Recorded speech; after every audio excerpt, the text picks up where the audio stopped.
Network. I am your beloved community manager, Ann Richmond. I am here with Cole Worley, and finally, guys, we are making a Get the Game video for Root. I'm so excited. We are here in Essen in Germany. We've come across the waters to learn about this game. Tell us a little bit more about kind of the background, the world of Root. So Root takes place in a kind of fantastic woodland realm filled with all of these different nations of creatures. You've got cats who have recently invaded the woods. They've knocked off the old overlords, who are the birds. And there's a little mouse uprising happening in the roots as well. And then a squirrely vagabond is running around through the woods. So think Watership Down, think Redwall. Oh. This is sort of like a one-part fantasy world and another part sort of children's fable. I'm going to live my Muriel of Redwall dreams today. Yes, I really absolutely. feel like that's what's about to happen, and Yeah. I'm living for it. What is the playtime on this, do you feel like? So your first game of Root, if you've got a table of totally new players, is going to take probably about 2 hours or a little bit less. Once everyone knows their rules, that comes down sharply, and usually this is 60, 90 minutes. On average, what's the setup time like? Very fast. The setup time takes about 5 minutes. What kind of family does this game live in as far Sure. as what type of game are we expecting? Well, it's a highly asymmetric game, and that makes it hard to class in a particular family. Okay. So overall, you're looking at a game about adventure and war, so it's got kind of one foot in adventure and almost role-playing games, and another foot in sort of traditional strategy games. Some players, are managing a big empire and they're controlling logistics, and it feels a little bit like they're playing Catan. Right. And other players are playing just a single piece, and their whole game feels a lot more like an RPG.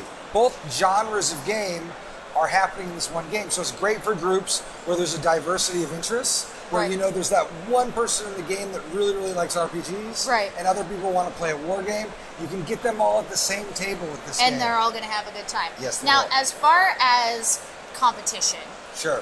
what does this feel like? This is a very interactive game. You are going to be messing with each other. Okay. You are going to be rolling dice and removing each other's pieces. Okay. And sometimes it's very mean. The way we like to think about the game is this is a mean game for people who normally don't like mean games. Okay. And it gets players used to the idea that they're going to be in direct competition. Right. So you're basically choosing a faction to Yes. play? How does each one of them kind of play? Sure. So we've got the Marquis de Cat, who is Oh my God. Very pleased. The artist of this game is Kyle Farron. He's fabulous. He drew every piece. You might recognize these tracks from a lot of Empire builders, like Eclipse. They're placing buildings, getting victory points, developing an economy. They're also being the policewoman of the woods. They've got to keep everyone in line and because they need everything to be peaceful long enough that they can get their 30 victory points. Cat's got a cat. On the other hand, if you're playing the Eerie, these are the invaders. Birds. What you're doing is you have this big old chart of actions you take, and you put cards underneath them, and those cards determine I'm going to battle in mouse clearings. Okay. And so you're building this big program, like something like Robo Rally.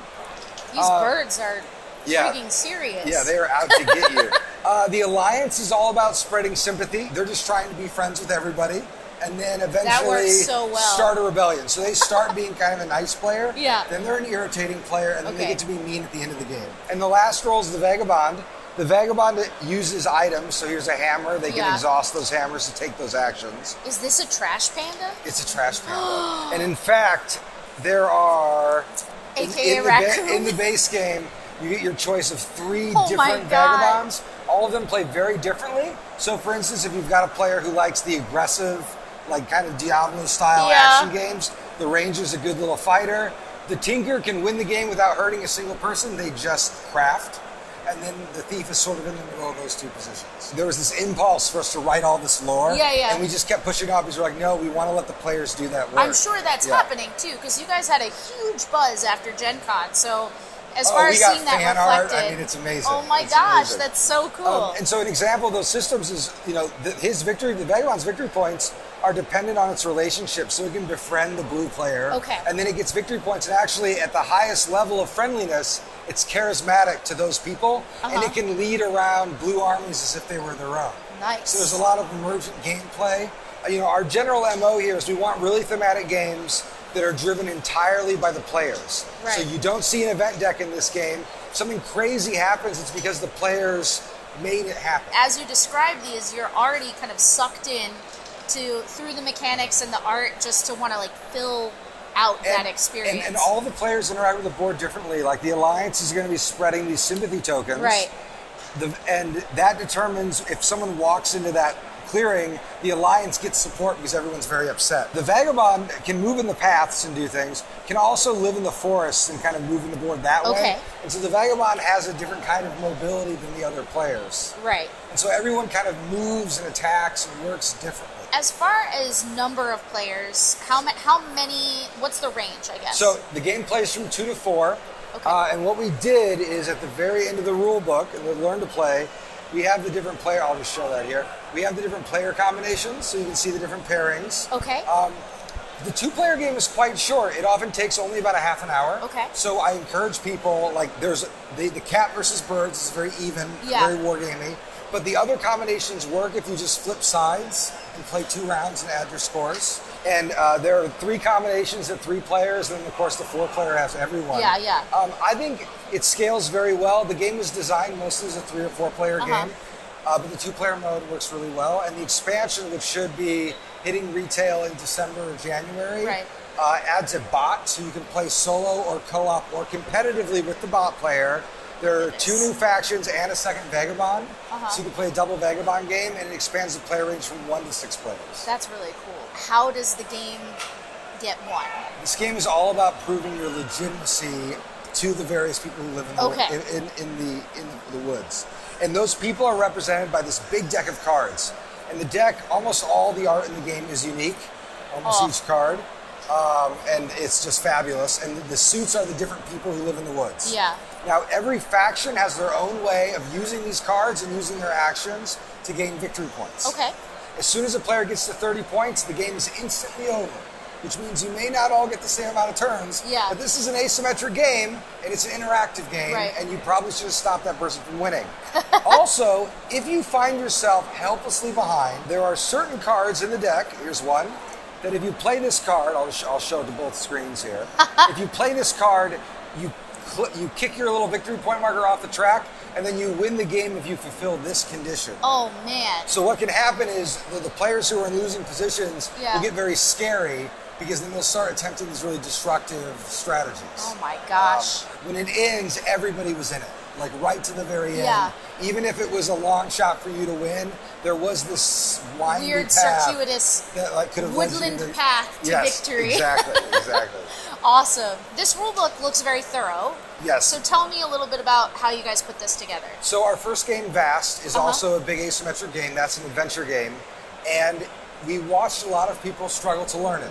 Right. It's a hard game. There are lots of words in the rules. And so what we tried to do is provide players with as many ways to learn the game as possible. Okay. So to that end, if you are the kind of person who hates lecturing your friends, you can read this Learn to Play guide, I'll just put it right here, which is, it's like a modern rule book. It's got lots of pictures and examples. You read this, and then when you're done, you can use the 2-turn walkthrough. And the way it works is after you finish reading the Learn to Play, you hand this around, and each player is going to read a little script of what they do on that turn. As they run into new concepts, you can explain it to them. The game will teach itself in a Q&A format in about 15 minutes. Oh, that's amazing. And then you don't have to worry about remembering all the rules or doing that. Because that's so stressful. I mean, it is I'm stressful. often the person sitting down and saying, guys, I found out about this awesome game at Gen Con, let me teach it to you. And then you're just sitting there and you want them to love it, but the lecture, you want them to play. So this is nice because that gives you a way to get people playing faster. So we did lots of usability testing on this game, where we figured that, like, oh, players actually stop paying attention at this point in the rules. So we said, all right, those other rules, don't worry about them. We're not even going to put them in this book. The full rule book is this one, The Law of Root. And I'm an English scholar by training. I'm obsessed with words. This is a very precise, legalistic rule book. Wow. And it's short. So the rules for the game sort of start here, and this is the end. So 2.5 pages. And then every roll has about a column and a half. And this includes all the expansion rules too. That's awesome. And we tried to keep the language as crisp and clean as possible, so that when you need a rule, if you flip to a page, 90% chance it's right there, right where you're looking for it. And this sort of contains like all the edge cases and everything we need. We did a lot of tests where we would just give people the game and watch them learn it, and we learned so much from it. We also included, and I can show you this too, the other side of the board is a winter board, which has a different layout. Oh my goodness. Whereas the clearings are colored here, on the winter board, you can assign the colors randomly, and it really changes the nature of the game. So there's absolutely, if you are the type of group that likes to really dig into a game and they want to play the same game 5, 10, 50 times, you know, I think we're on play 250 in the office of the current version, so it's outside of development, and we still love it. For all of that fun, it can be had for the low price of $60. I almost said euros, but that's not true. Okay. The first print run is sold out, but the second one should be arriving in stores in December. Cole, this has been so fun to explore this woodland adventure with you. Thank you so much for coming and sitting down with us and allowing us the chance to get the game. And of course, you can find more from Active Player Network on activeplayernetwork.com. You can find us on facebook.com/ActivePlayerNetwork, on Instagram at ActivePlayerNetwork, and on youtube.com/ActivePlayerNetwork, and just to change it up, on Twitter at ActivePlayerNet. And that is where we want to hear from you about your experience adventuring in the world of Root. Thank you very much, Anne. Thanks, Cole. Have a great time, guys. Enjoy Essen if you're here, and let's play.